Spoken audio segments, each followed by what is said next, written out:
Hello, Brad! Oh, mabuhay ang Alpha Phi Omega.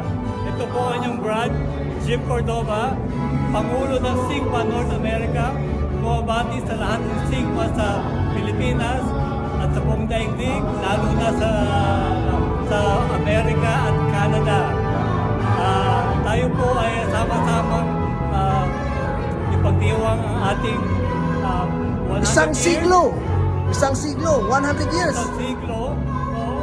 At ako po ay nagpupugay sa lahat ng mga kapatid natin na nagbigay ng buhay para sa kapatiran, either at lahat ng mga nabilanggo at mga nagkasakit at nagdudusa, tulungan natin sila upang ibangon maging isang tunay na ako.